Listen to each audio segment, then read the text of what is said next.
My hands trembled as I transferred $800 to Ryan's account, nearly half of my substitute teacher salary for the month. The confirmation dinged softly, and I stared at my bank balance. $912.63 to last until the next paycheck. I winced as I shifted my weight off my injured knee, still throbbing from the fall I'd taken on the school steps just 2 hours earlier. Not a single person had stopped to help. At least they'll have a good Thanksgiving, I whispered to myself while counting coins for the bus ride home. Rain pelted against my umbrella as I limped up the stairs to my modest apartment, the one I had managed to keep after John died 5 years ago. Inside, I hung my damp coat and immediately started preparing the turkey. 16 hours of cooking lay ahead, but I didn't mind. After 3 years of cancellations, my son and his family were finally coming for Thanksgiving dinner. I moved methodically through the tiny kitchen, chopping onions for stuffing, peeling potatoes, preparing John's special cranberry sauce recipe. Every few minutes I checked my phone, half expecting the cancellation that had haunted me for years. By midnight, the pies were cooling, and everything was ready for tomorrow's feast. The next morning, I was up at 5 a.m., sliding the 20-pound turkey into the oven. I hummed softly while setting the table with my best china, chipped in places but still elegant. I had even bought sparkling cider for my teenage grandchildren, Emma and Tom, whom I barely knew anymore. At 4:30 p.m., with the turkey golden and the house filled with the warm aroma of sage and cinnamon, my phone rang. Ryan's name flashed on the screen. "Mom?" His voice carried that familiar tone, the one that always came before disappointment. My stomach tightened. "You're not coming," I said quietly. A pause. "Something came up, a really important networking opportunity with Vanessa's colleagues." "I see." My voice sounded hollow, even to my own ears. "We'll reschedule," he added quickly. "I promise." In the background, I heard Vanessa's voice, slightly muffled but perfectly clear. "Tell her we have an important commitment, honey. She'll understand. She always does." Then came laughter. "I'm sorry, Mom," Ryan said. "You get it, right? This could really help my career." "Of course," I said automatically. "I understand." After hanging up, I stood motionless in my festive dress, surrounded by a feast prepared for ghosts. Methodically, I began wrapping each dish in foil. The food would last me weeks. As I stored the untouched pumpkin pie, my phone chimed with a notification. With numb fingers, I opened the app and saw photos posted by Paul, a former colleague. Best Thanksgiving ever. The pictures showed Ryan, Vanessa, Emma, and Tom smiling brightly at an elegant dinner party in someone's mansion. Crystal chandeliers glowed above them. Champagne flutes were raised in celebration. I zoomed in on Vanessa's neck. A new diamond pendant gleamed there, probably worth 3 times what I sent them every month. My vision blurred as I noticed Ryan's expensive watch, one I had never seen before. For this dinner, I had been deemed unworthy to attend, yet I transferred money I couldn't spare, money that meant working weekends cleaning houses in addition to substitute teaching and tutoring. At 58 years old, my body protested those extra hours with aches that kept me awake at night. I lowered myself slowly onto a kitchen chair, surrounded by food no one would eat in an apartment no one wanted to visit. The realization crashed down like a physical weight. I wasn't just lonely, I was being used. The tears came silently as I stared at those gleaming faces on my phone screen, wondering when exactly I had become invisible. Christmas brought what felt like a small miracle. Ryan agreed to bring his family to my apartment. I spent 3 full days decorating, hanging ornaments John and I had collected over decades, baking Ryan's favorite cookies, and wrapping modest gifts I could barely afford. When the doorbell finally rang, my heart raced. They were actually here. "Grandma?" Emma said politely as she air-kissed my cheek. At 16, she was almost a stranger to me now. Her eyes immediately returned to her phone. 14-year-old Tom mumbled "hey" without looking up from his screen. Neither reached for the gifts I had carefully placed under the tree. "Mother," Ryan nodded, handing me a generic drugstore gift bag. The tag simply read "Mom" in Vanessa's handwriting. "The place smells interesting," Vanessa said as she stepped inside, wrinkling her nose. "Is that mothballs?" "Just potpourri," I replied softly while closing the door against the cold. "I made your favorite casserole, Ryan." "We already ate," Vanessa interrupted. "I told Ryan we should call first, but you know men." She laughed sharply, glancing around my apartment with thinly veiled disdain. Throughout the evening, Vanessa interrupted me constantly. Whenever I began a story about my teaching days, she would cut in. Kids learned so differently now. Those old methods are completely outdated. I noticed Ryan sitting silently beside her, nodding at everything she said. When had my confident, outspoken son become this quiet shadow? At one point, Emma mentioned struggling with algebra. "I could help," I offered. "I tutored math for years." Vanessa rolled her eyes dramatically. "No offense, Martha, but those antiquated techniques won't work with today's curriculum. We hired an online tutor. Very expensive, but the best." I nodded and swallowed the response rising in my throat. The same antiquated techniques that had helped dozens of struggling students succeed. The evening dragged on, filled with Vanessa's sighs whenever I spoke and the constant tapping of my grandchildren's fingers on their phones. Ryan checked his watch every few minutes, like a man enduring an unpleasant obligation. Barely 90 minutes after arriving, they began preparing to leave. Ryan pulled me aside into the kitchen. "Mom," he whispered, glancing toward the living room where Vanessa was putting on her designer coat, "we're in a tight spot financially." His eyes avoided mine. "The economy is rough right now. Would it be possible to increase your monthly help to $1,200, just temporarily?" The request knocked the air out of my lungs. I was already working 3 jobs, skipping meals, cutting my blood pressure medication in half to make it last longer. "Things are really that bad?" I asked. "Worse," he said grimly. "We might lose the apartment." I pictured my grandchildren without a home.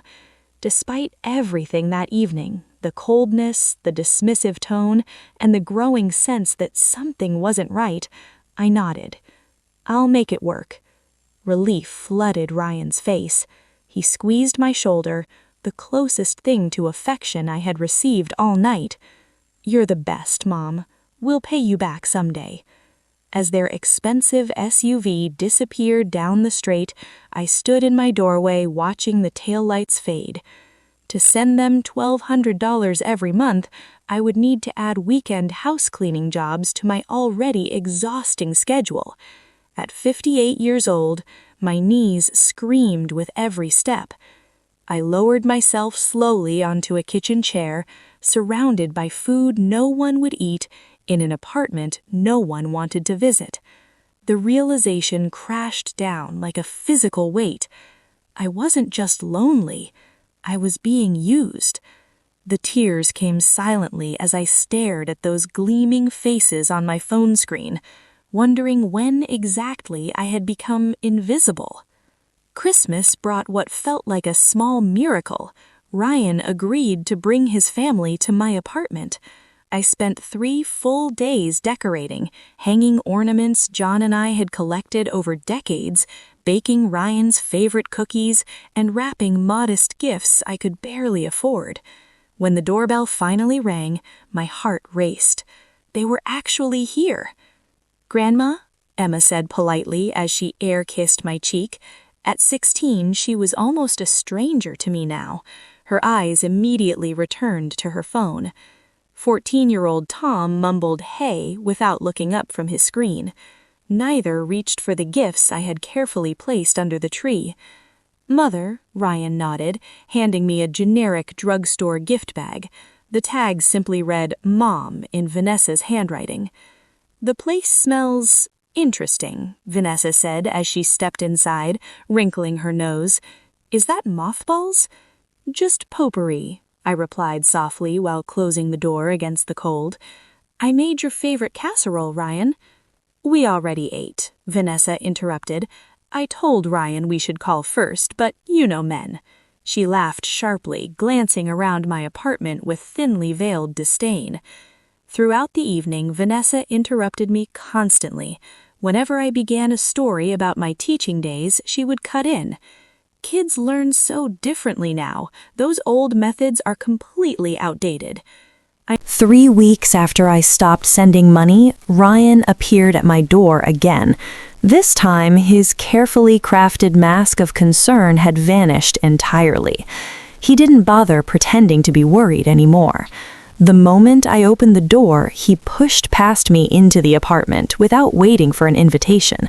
His movements were sharp, impatient, like a man who believed he had every right to be there. "Mom, what the hell is going on?" he snapped. "Why did you block us? Why did the transfers stop?" I closed the door quietly behind him. For years, that tone would have made me apologize immediately. I would have scrambled for explanations, terrified of upsetting him. But not today. I walked past him into the living room and sat down slowly in my chair. Ryan remained standing, pacing like a caged animal. "Do you have any idea what kind of position you've put us in?" he continued. "Bills are piling up. Vanessa is stressed out. You just disappeared." "Interesting," I said calmly. He stopped pacing. "What's interesting?" he asked slowly. "That you're worried about bills," I replied, "considering you've had a full-time job for 8 months." Silence filled the room. Ryan's eyes narrowed. "Where did you hear that?" he asked slowly. "Does it matter?" "Yes, it matters," he said sharply, "because whoever told you is lying." I watched him carefully. The same boy who used to lie about breaking lamps when he was 10, the same nervous twitch in his jaw, the same quick calculation in his eyes as he tried to decide how much I knew. "You work at your brother-in-law's brokerage firm," I said. "You started 8 months ago." His expression hardened. "You've been doing your homework," he muttered. "No," I said softly. "I've been waking up." Ryan ran a hand through his hair, frustration flashing across his face. "You don't understand how complicated things are," he began. "Yes, I got a position there, but it's commission-based. It's not stable yet. We still need help sometimes." "Help," I repeated. The word felt strange in my mouth now. 5 years of help? I continued quietly. 5 years of rent money, 5 years of emergency transfers, 5 years of me cleaning houses on weekends. Ryan shifted uncomfortably. "That was your choice," he said defensively. "We never forced you." The cruelty of that sentence landed like a stone in the room. For a moment, I studied his face. The man standing in my living room was 32 years old, successful, confident, well-dressed, and completely unrecognizable to me. "No," I agreed calmly. "You didn't force me." Ryan crossed his arms. "So what is this, Mom? Some kind of punishment? Are you mad because we didn't tell you about the job?" I held his gaze. "I'm mad because you called me a useless old woman." Ryan froze. The color drained from his face again. For several seconds, neither of us spoke. Finally, he laughed nervously. "You're taking that out of context," he said quickly. "That group chat was just jokes between friends." "Milk the old cow while she still produces," I recited quietly. Ryan's eyes widened. "So you saw that," he muttered. "Yes." He looked away, rubbing the back of his neck. "That wasn't meant for you to read." The absurdity of the statement almost made me laugh. "I'm sure it wasn't," I replied. Ryan's frustration began turning into irritation. "Look, Mom, people vent sometimes," he said. "Vanessa's friends exaggerate things. It doesn't mean anything." It meant enough for you to agree with them. That was sarcasm. No, it wasn't. Another long silence followed. Then Ryan exhaled sharply. Okay, fine, he snapped. Maybe we joked about it. So what? You're overreacting. Overreacting. The word used to silence women, mothers, wives for generations. I folded my hands in my lap. For 5 years, I said slowly, I skipped meals so I could send you money. Ryan looked uncomfortable again. I cut my blood pressure medication in half because I couldn't afford the refill. Mom, you're being dramatic. Before I fell last winter, I continued, my voice steady, I couldn't afford a $30 cab to the hospital. Ryan's jaw tightened. Meanwhile, I thought of the information Dr. Wilson had shared. Vanessa's $3,000 purse, Aspen vacations, luxury jewelry. And while all of that was happening, you were laughing about it in a group chat. Ryan finally lost his patience. Jesus, Mom, why are you acting like we robbed you? You offered to help. I stood slowly. No, you manipulated me into helping. That's ridiculous. You told me you were drowning in debt. We were. You told me you were unemployed. Ryan didn't respond. You told me Vanessa's salary barely covered rent. Still silence. And yet, she's earning $120,000 a year. Ryan stared at me. Now the panic was unmistakable. Who told you that? He insisted. It doesn't matter. Yes, it matters, he said sharply, because whoever told you is lying. Ryan began pacing again. This is insane. You're blowing everything out of proportion. Am I? Yes, he said. Families help each other. That's normal. Yes, I agreed. Families do help each other. Then I stepped closer and looked him directly in the eye. But families don't treat each other like livestock. Ryan flinched. For the first time, genuine shame flickered across his face. But it disappeared quickly. Fine, he said coldly. If you're going to be like this, then don't expect us to visit anymore.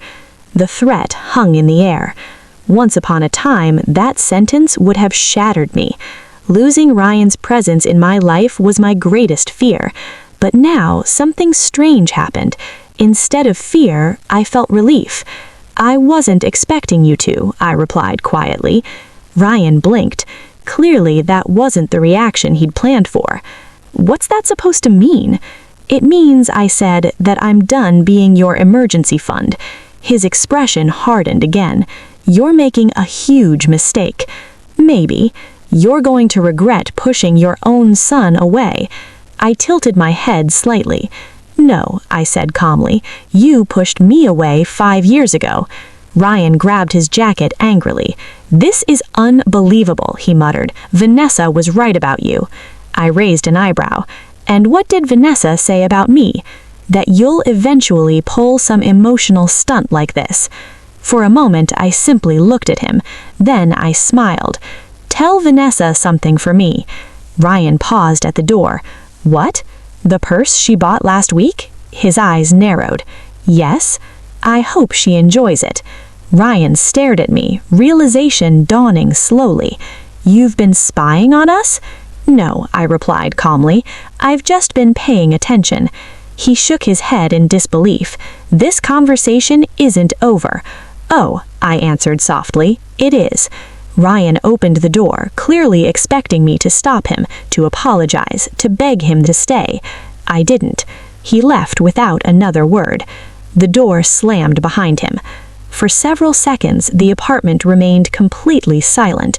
Then I walked to the window and watched him cross the parking lot, speaking angrily on his phone. Probably Vanessa, probably telling her their source of easy money had finally dried up. For the first time in years, my shoulders felt lighter. The grief was still there, deep and aching, but beneath it was something stronger, freedom. Because the truth was now out in the open, and the woman they thought was weak, gullible, and easy to exploit was finally learning how powerful she could be. What the hell is going on, Mom? He demanded, pushing past me into the apartment without waiting for an invitation. The money didn't come through this month. We have bills to pay. I closed the door quietly, observing him the way a scientist might observe a specimen. My son, my only child. He paced my living room like a stranger, his expensive watch catching the light each time he gestured angrily. I've been calling and texting for weeks. We're about to miss our rent payment. Emma needs money for her school trip, and Tom's orthodontist appointment is next week. I noticed something immediately. He didn't ask if I was sick. He didn't ask if I had been hurt. Not a single question a loving son might ask after his mother suddenly stopped answering calls. "I've had some financial difficulties," I said calmly, settling into my armchair. I'd bought the chair at a thrift store the week before, my first non-essential purchase in years. "I need to focus on my own expenses for now." Ryan's eyes narrowed. "Financial difficulties? What does that even mean? You've always managed before." "Things change." "Mom, this isn't like you. We're family. We depend on that money." I studied him. This man I had raised. This stranger who had drained me for years while mocking me behind my back. In his eyes, I saw no concern, only calculation. "How is your job going?" I asked pleasantly. "What job?" "You know, I've only had temporary work since the layoff." I smiled slightly. "I meant your position at Bennett and Associates, your brother-in-law's brokerage firm. You've been there 8 months now, isn't that right?" Ryan froze mid-step. The color drained from his face so quickly I almost felt concerned. "Who told you that?" he whispered. "Does it matter?" "What matters is that you've been lying to me for years." He recovered quickly, anger replacing shock. "You've been spying on me? Having me investigated? That's insane, Mom." I remained unmoved. Is it insane to wonder why my son needs financial support while maintaining 2 properties and taking ski vacations? His mouth opened, then closed. For once, Ryan Sullivan had no ready lie. Or why my daughter-in-law wears a new diamond pendant while telling me you can't afford groceries. "You don't understand." "I understand perfectly," I interrupted, my voice steady. "I understand that I've been played for a fool." I paused. "The question is, what happens now?" Ryan's expression shifted into something I recognized from his childhood, the look he had every time he'd been caught in a serious lie. Fear, mixed with calculation. "Mom, there's been a misunderstanding. Yes, I got a job recently, but our finances are still recovering from the years of unemployment. We genuinely need help." I stood up. To my surprise, my hands were steady. "Ryan, I believe we've said everything necessary for today. I think you should leave." His face twisted with anger. "You're abandoning your family when we need you. After everything we've done for you, keeping you involved in our lives, visiting when we can, all you've done for me." My laugh sounded strange even to my own ears. "Get out, Ryan. We'll discuss this when you're ready to tell the truth." I opened the door and waited. For a moment I thought he might refuse, but instead he stalked past me, stopping briefly at the threshold. "You'll regret this. We need you more than you need us." I closed the door behind me without responding, leaning against it as his footsteps faded down the hallway. For the first time in years, I felt something extraordinary. I felt powerful. The confrontation with Ryan left me shaken but resolute. I needed to know exactly what I was dealing with. I had only glimpsed the tip of an iceberg. My instincts told me the deception ran much deeper. I found Bradley Cooper through a small ad in the community paper. Retired private investigator, affordable rates. He was a grandfatherly man with sharp eyes and a gentle voice. "I'm not looking for revenge," I explained when we met at a diner near my apartment. "I just need to understand the full extent of the lies before I can move forward." Bradley nodded slowly. "I understand, Mrs. Sullivan. You need closure." 2 weeks later, he called and asked for an urgent meeting. We met at a quiet coffee shop downtown. The moment I saw his expression, I knew he had discovered something serious. "Mrs. Sullivan," he said carefully, "you might want to brace yourself." He slid a manila folder across the table. My fingers trembled as I opened it. Inside were photographs of a luxurious waterfront property, bank statements, and legal documents. "Is this the vacation house Ryan mentioned in the messages?" I asked, staring at the photo of an elegant colonial-style home with a private dock. "No," Bradley said quietly. He pointed to the purchase date on the deed. "This property was bought 3 months after your husband's death." My stomach tightened. "The source of the funds is what you need to see." I turned the page. There it was, an insurance document. John Sullivan, life insurance policy. $750,000. My breath caught in my throat. "My husband never mentioned such a large policy," I whispered. Bradley nodded. "According to the beneficiary information, it was split evenly, 50% to you, 50% to your son." He paused. "Did you receive your portion, $375,000? I shook my head slowly. "No, I never received anything." Bradley's face darkened. He slid another document forward. "A power of attorney you signed while you were hospitalized with severe pneumonia shortly after your husband's death." My chest tightened. "Ryan used this document to redirect your entire portion of the insurance payout into accounts he controlled." My heart pounded. "He later forged your signature on several transfer forms." Bradley hesitated before continuing. "Mrs. Sullivan," he said, "this constitutes criminal fraud." The room felt like it tilted sideways. But he wasn't finished. "There's more."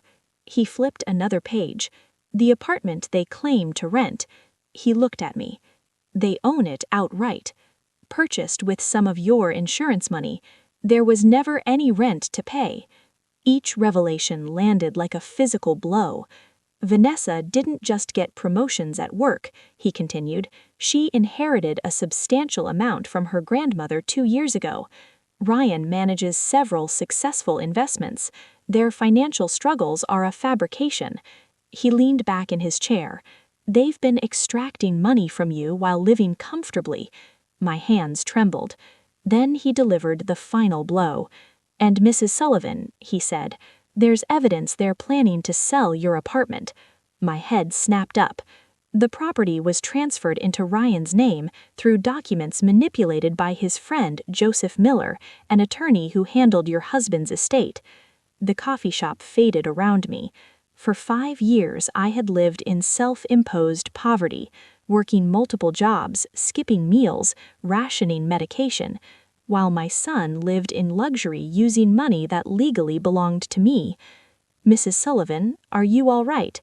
I slowly lifted my head. Something inside me had changed.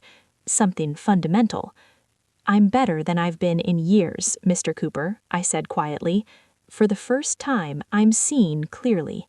"What will you do now?" he asked. I closed the folder. My voice was steady. "Whatever is necessary to reclaim what's mine." The invisible woman was becoming visible, and she was furious. Armed with Bradley's evidence, I sought legal counsel. Douglas Freeman, a silver-haired attorney specializing in elder financial abuse, reviewed the documents carefully. With every page he read, his expression hardened. "Mrs. Sullivan," he said firmly, "you have an extremely strong case. Fraud, forgery, misappropriation of funds." He paused. "Your son could face significant criminal penalties." The word criminal made my chest tighten. Despite everything, the thought of Ryan in prison still hurt. "Is there another option?" I asked calmly. Douglas leaned forward. "We can pursue civil action first. We demand full restitution, return of properties, recovery of legal fees. It would give him the opportunity to settle before criminal charges are filed." Relief washed through me. "That's where I'd like to start." "He may not cooperate," Douglas warned. "People who commit this level of betrayal rarely accept responsibility easily." "Then we escalate," I said calmly. "But I want to give him that chance." Over the next several weeks, we built the case carefully. Douglas helped me document every transfer I'd made to Ryan over 5 years, nearly $50,000 from my modest income. We gathered bank records, text messages, forged documents, and Bradley's investigative findings. Meanwhile, Ryan and Vanessa grew increasingly desperate. Their messages flooded my phone. "Mom, please call us. We're worried about you." "Mom, if you're upset about something, we should talk. Our electricity is about to be shut off. The kids are suffering. This silent treatment is incredibly immature. If you don't respond, we'll have to request a police wellness check." I maintained complete silence. Occasionally, I sent a brief message. "I'm fine, just handling personal matters. Need some space right now." Each response only fueled their frustration, proof that what they really cared about was the money. The weeks following the confrontation tore through the fragile foundations of what remained of our family. My attorney, Douglas, filed the settlement papers exactly as promised, giving Ryan and Vanessa 30 days to respond before we proceeded with criminal charges. The clock had started ticking, and for the first time in years, I was no longer the one living under pressure. They were. For several days after the dinner, my phone remained silent. No calls, no angry texts, no desperate apologies. The quiet was almost surreal. For so long, my life had revolved around their demands, their emergencies, their carefully manufactured crises. Now there was only stillness. And in that stillness, I began to breathe again. But silence never lasts forever. 4 days later, Ryan finally called. I let the phone ring twice before answering. His voice sounded different, strained, exhausted, like a man who had suddenly realized the ground beneath him was collapsing. "Mom, we need to talk." "I believe we already did," I replied calmly. There was a long pause on the other end. "Things have gotten complicated," he admitted. I almost laughed. "Complicated?" I repeated. "Ryan, you stole from me for 5 years." "That's not," he started, then stopped himself. "Okay, yes, we made mistakes, but criminal charges? That could destroy everything." I leaned back in my chair, looking out the window at the quiet street below. "Everything?" I asked softly. "You mean the second house? The vacations? The lifestyle you built with my husband's insurance money?" Another silence. Then his voice dropped lower. "Vanessa is furious. She says you're trying to ruin us." "I'm trying to reclaim what was taken from me." He exhaled heavily. Douglas sent the numbers, $642,000 plus interest and damages. We don't have that kind of money. That sounds like a problem for the people who spent it. For the first time in the conversation, Ryan's frustration broke through. "You're my mother. And I am the man who forged my signature." The words landed like a hammer. The call ended shortly afterward. But the real storm came a week later. Vanessa showed up at my apartment unannounced. I opened the door to find her standing rigidly in the hallway, perfectly dressed as always, but the polished composure I'd once envied had cracked. Her eyes were sharp, calculating. But underneath them was something new. Fear. "May I come in?" she asked tightly. I stepped aside without a word. She walked in slowly, scanning the apartment as if evaluating territory. Her gaze lingered on the new artwork, the rearranged furniture, the small changes that marked my independence. "You've redecorated," she said. "I've reclaimed my space." She turned toward me. "This has gone far enough, Martha." I raised an eyebrow. "Has it?" "You embarrassed us, in front of the children." "No," I replied quietly. "You embarrassed yourselves." Her lips tightened. "Ryan is falling apart. The lawyers, the investigation, the insurance company asking questions. Do you realize what this could do to our family?" I looked at her steadily. "You mean the family that called me the old cow while she still produces milk?" Her face flushed red. "That was taken out of context." "No," I said calmly. "It was taken exactly as intended." For a moment, she looked like she might explode. But then something unexpected happened. Her tone changed. "Martha, listen, we can work something out. You'll get some money back, not all of it, but a fair amount. We can settle privately." "How generous," I said. Her patience snapped. "You're being vindictive." "No," I replied, my voice steady. "I'm being accountable."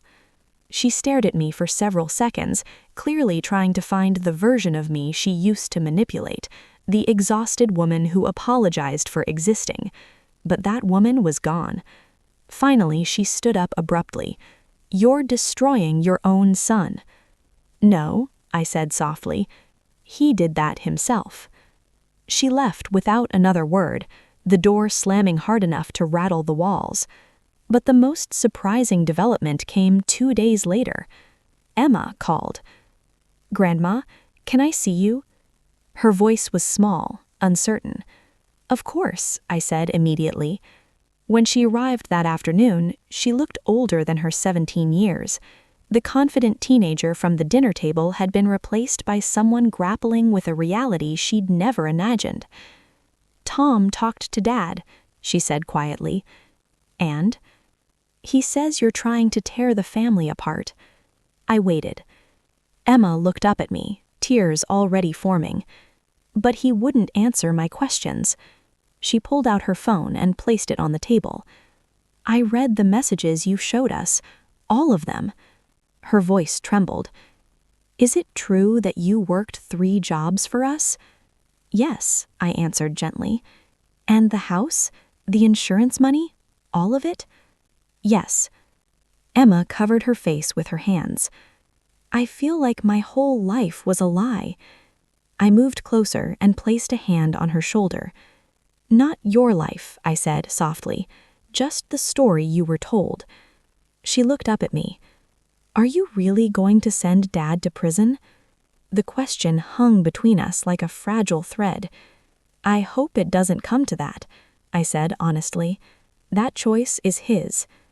Emma nodded slowly. Then she surprised me again. "Tom wants to come visit, too," she said. "He just doesn't know how." A warmth spread through my chest that had nothing to do with revenge or justice.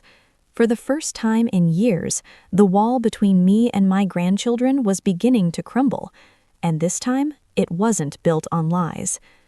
Meanwhile, Ryan and Vanessa had only 23 days left to decide whether they would return what they stole or face the consequences.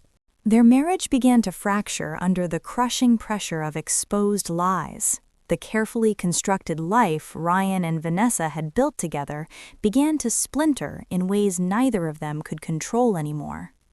Vanessa moved out temporarily, and one evening she called me in a fury I had never heard from her before. Her voice was sharp and unsteady, as if anger and panic were battling for control. "This is all Ryan's idea," she hissed, her words slurring slightly. "The insurance money, the forged documents, I knew nothing about that." I remained calm. The WhatsApp messages suggest otherwise. "That was just venting," she protested quickly. "Everyone complains about their in-laws sometimes." She paused, then rushed forward with a new accusation. "But Ryan went behind my back with the big stuff. Did you know he's been gambling, and that he had an affair with my friend Jessica last year?" I stayed silent. I recognized the tactic immediately. When cornered, she was offering fresh betrayals, hoping they would distract from her own involvement. "I need you to tell your lawyer I wasn't involved," she continued desperately. "My career would be destroyed if this becomes public. The bank has strict ethics policies." "I'll consider your request," I replied evenly. Then I hung up without making any promises. Meanwhile, Ryan's messages came in waves.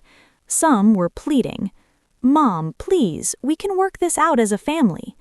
Others carried thinly veiled threats. "If you push this, none of us will ever speak to you again." But the most surprising development came from my grandchildren. One quiet afternoon, Emma called. "Grandma, can I come visit you?" she asked softly. When I opened my apartment door later that day, both Emma and Tom stood in the hallway looking nervous and unsure. "Can we talk to you?" Emma asked hesitantly. "About everything." I made hot chocolate for all of us, and we sat around my small kitchen table. Slowly, carefully, they began sharing their side of the story, how they had been gradually separated from me through the years through elaborate excuses, how their parents had painted me as distant and selfish. "Dad always said you were too busy for us," Tom explained. "Whenever we asked to visit, he'd say you had declined. And Mom said your apartment wasn't safe," Emma added. "Unsafe?" I asked, confused. "She said you had a hoarding problem," Emma continued. "My what?" I nearly choked on my drink. "She told you you had mental health issues," Emma said quietly, "that you couldn't handle visitors." For a moment, I simply stared at them, stunned. They had believed it, of course. Why wouldn't they? Their parents had been the ones telling the story. After that day, their visits became regular. Tentative bridges began to form between us again. With every conversation, I learned more about the environment they had grown up in, the constant obsession with appearances, the casual dishonesty, the relentless focus on money and status. One evening, just days before the settlement deadline, Emma and Tom appeared at my door unexpectedly. Their faces were streaked with tears. "Everything's falling apart," Emma sobbed. "Dad moved into a hotel," she continued. "Mom keeps talking about relocating to Chicago. They're fighting constantly about money and blame." "We're scared," Tom admitted quietly, looking younger than his 15 years. He hesitated before asking the question. "Dad could go to jail, couldn't he?" The words hung in the air. Yes, Ryan could face prison if I pursued the criminal charges. It was a reality I had been trying not to think about too deeply. "What happens to us if he does?" whispered Emma. I pulled both of them into a tight embrace. Their bodies trembled with fear. These children were innocent bystanders in a war created by adults. They had already lost so much: their sense of security, their trust, the stability of their family. That night, after they left, I sat alone at my kitchen table staring at the calendar. The settlement deadline was only 3 days away. Soon I would have to tell Douglas how to proceed. The choice loomed before me. Justice or mercy? Restitution or reconciliation? Legal victory or family healing? For months, I had worked tirelessly to build a case that could reclaim everything that had been stolen from me. But now I had to ask myself a difficult question. Was I prepared to pay the emotional price of winning? The morning of the settlement deadline arrived with a gentle rain falling over Providence. It was the same kind of weather as the day I had fallen on those school steps months earlier, the day my entire life had begun quietly to unravel. As I stepped out of the taxi in front of Douglas Freeman's office, the driver insisted on walking me to the entrance under his umbrella. Inside the conference room, tension filled the air. Ryan sat hunched in his chair, looking years older than when this ordeal had begun. Vanessa maintained a rigid composure, though her appearance was noticeably disheveled. Emma and Tom waited silently in a corner. Beside them stood an elderly woman I didn't recognize. "This is my mother, Eleanor," Vanessa said reluctantly. "She wanted to be here." The 82-year-old woman approached me slowly, leaning on a cane. "Mrs. Sullivan, I knew nothing about what my daughter was doing. When I found out, I insisted she come today and accept whatever terms you propose." I nodded, surprised to find an unexpected ally. Then I signaled Douglas to begin. He opened the thick legal document in front of him. Martha Sullivan has sufficient evidence to criminally prosecute Ryan Sullivan for fraud, forgery, and misappropriation of funds exceeding $600,000, he stated calmly. Additionally, the evidence supports charges of elder financial abuse and power of attorney abuse. Ryan's shoulders slumped even further. Douglas continued. However, Mrs. Sullivan is willing to forego criminal charges under the following non-negotiable conditions. The agreement was detailed and precise. Ryan would immediately sell the Newport house and transfer all proceeds to me. The rental apartment would be sold within 6 months, with 70% of the value going to me. Ryan would also pay $2,000 per month for the next 5 years. In addition, I would receive guaranteed visitation rights with my grandchildren, including 1 full month with them every summer. There is also a behavioral clause, Douglas added firmly. Any attempt to disparage Martha Sullivan to the grandchildren or the community will result in the immediate reinstatement of criminal proceedings. Ryan didn't argue. Facing the very real possibility of prison, he signed the agreement without hesitation. Vanessa attempted to object to the apartment sale, but one sharp look from her mother silenced her instantly. Finally, Ryan looked up at me. "Why are you doing this, Mom?" he asked quietly. "You could send me to prison. You could completely ruin our lives." I studied my son carefully. For the first time in months, I truly saw him, and what I saw surprised me. Fear. Not just fear of prison, but something deeper and older. "I'm not doing this for you," I said calmly.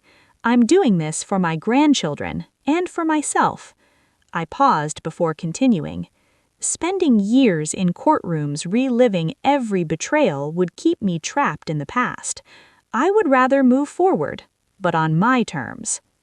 Then I turned to Emma and Tom. "And I'm doing this because, despite everything, I believe you deserve the chance to grow up understanding what family really means." 6 months later, my life looked very different. I had moved into a new apartment overlooking the ocean in Newport, and ironically, that wasn't lost on me. With the funds I had recovered, I had secured my financial future. But more importantly, I had created a warm and welcoming space for Emma and Tom, who now spent every weekend with me. One afternoon, my phone rang. It was Carolyn Wilson inviting me to another meeting of the group I had founded, Second Chances After 50, a program dedicated to helping older women identify and combat financial and emotional abuse. Ryan, after losing his brokerage career, was now working as a teaching assistant at a community school.